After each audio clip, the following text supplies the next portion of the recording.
Semua, kembali lagi dengan aku Sultan di catatan Syakir. Di video kali ini aku akan melanjutkan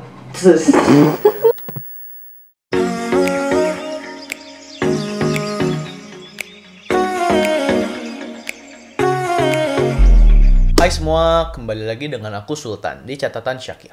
Di video kali ini kita akan melanjutkan mengenai pembahasan kita di video sebelumnya, yaitu tentang perjalanan diagnosa diabetesku. Untuk teman-teman yang mungkin belum lihat video sebelumnya, kalian bisa lihat di sini dan bisa kembali lagi ke video ini. Dan untuk teman-teman yang sudah melihat video sebelumnya, tanpa banyak basa-basi lagi, kita langsung saja mulai video kali ini. Setelah melihat gejala-gejala yang terjadi padaku saat itu, seperti sering haus, ngompol, dan lain-lain, Bunda mulai mencari tahu apa yang sebenarnya terjadi denganku saat itu. Kesimpulan yang Bunda ambil adalah bahwa aku terkena diabetes. Tapi karena waktu itu masih mikir seperti, masa sih anak kecil bisa kena DM tipe 1? Jadilah Bunda mulai periksakan aku ke dokter dan pergi ke Bandung. Kenapa kok jauh-jauh ke Bandung? Karena di sana ada Dokter Erman, yaitu dokter yang sudah periksakan aku sejak kecil. Jadilah kita lebih percaya dan lebih nyaman dengan beliau. Singkat cerita, setelah diperiksa, dokter langsung menyarankanku untuk menjalani tes lab dan diambillah sampel darah dan urinku. Karena waktu itu membutuhkan waktu yang cukup lama untuk mendapatkan hasil, alhasil aku dan Bunda pun pulang dulu ke rumah di Bandung. Sampai sekitar jam 10 malam, dokter menelpon Bunda dan mengabari bahwa kemungkinan besar aku terkena DM tipe 1. Dan dokter langsung menyarankanku untuk menjalani rawat inap untuk pemeriksaan lebih lanjut. Besok paginya pun aku langsung kembali lagi ke rumah sakit dan menjalani lagi beberapa tes lab. Di antaranya adalah insulin test, C-peptide test, HbA1c, dan gula darah sewaktu.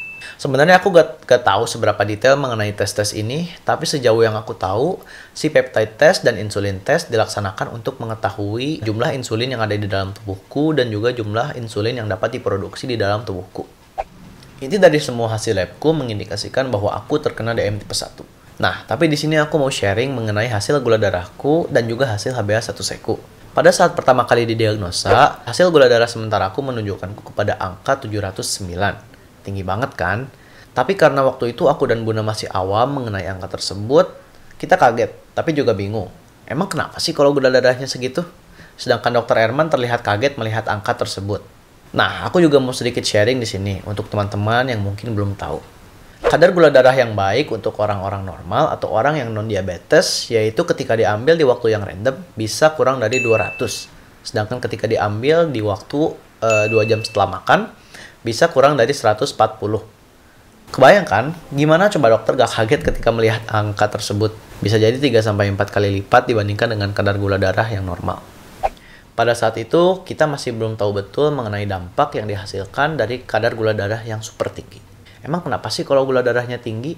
Tapi karena saat ini aku dan Bunda sudah belajar betul dan sudah paham betul mengenai apa itu hasil dari gula darah sewaktu, kita pun jadi tahu bahwa ternyata kadar gula darah yang berada di atas angka 709 sangatlah luar biasa bahaya untuk menunjukkan kadar gula darah seseorang. Karena kadar gula darah yang berada di atas angka 250 memiliki kemungkinan untuk kehilangan kesadaran atau koma, atau juga dikenal dengan istilah KAD. Bahaya banget kan? Maka dari itu dokter menyebutkan bahwa ini seperti sebuah mujizat. It's a miracle. Dengan kondisi gula darahku yang tinggi saat itu, tubuhku masih bisa berfungsi secara normal. Aku masih bisa diajak bicara, berjalan, dan seakan-akan gak ada yang salah dengan tubuhku pada saat itu. Tuh kan gak apa-apa kalau gula darahnya di atas 250, sampai 700 aja masih sehat-sehat kok. Udah, tenang aja sih kalau gula darahnya tinggi. Tolong jangan berpikir sedemikian itu ya. Karena dokter aja bilang bahwa ini seperti sebuah mujizat atau sebuah keajaiban. Artinya apa? Artinya ini bisa jadi hanyalah sebuah kebetulan. Satu dari banyaknya kasus yang terjadi. Jadi jangan dijadikan patokan karena gak akan ada jaminan kalau kita gak akan kehilangan kesadaran ketika kadar gula darah kita berada di atas angka 250. Jadi, untuk teman-teman DM tipe 1 lainnya, disarankan untuk tetap menjaga kadar gula darah kalian sesuai dengan range atau batasan yang ditetapkan oleh dokter endokrin ya. Selain hasil gula darah sewaktu, aku juga melakukan tes HbA1c. Ini tes buat apa lagi sih? Tes HbA1c adalah tes yang dilakukan untuk menghitung kadar gula darah kita selama 2-3 bulan. Jadi, misalkan gula darah kita selama 2-3 bulan ini tinggi terus, maka HbA1c-nya pun akan terbawa tinggi. Singkat cerita, aku berhasil mendapatkan hasil HbA1c-ku. Dan hasilnya gak jauh mencengangkan dengan hasil GDS-ku, yaitu 19,3%. Sama seperti saat aku mendapatkan hasil GDS-ku, aku dan orang tuaku bingung plus panik. Apalagi nih? Tapi kemudian dokter menjelaskan bahwa intinya tes HbA1c ini dilakukan untuk mengetahui dan memastikan apakah aku benar-benar terdiagnosa DM tipe 1. Waktu itu karena masih di dalam kondisi yang panik, aku dan bunda jadi gak mencerna apa saja informasi yang disampaikan oleh dokter. Tapi karena kita jadi penasaran dan ingin mencari tahu lebih banyak tentang HbA1c, kita menemukan salah satu artikel yang menarik di Healthline, yaitu tentang HbA1c. Di sini dikatakan bahwa hasil HbA1c 14% mengartikan kalau selama 24 jam sehari, 7 hari seminggu, dan 90 hari atau 3 bulan, kadar gula darah kita adalah 355. Kebayang nggak tuh?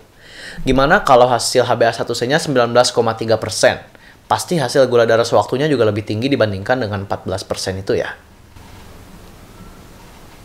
Setelah mengetahui apa saja gejala DM dan hasil tes labku, mungkin akan muncul pertanyaan seperti ini. Kok kamu bisa diabetes sih?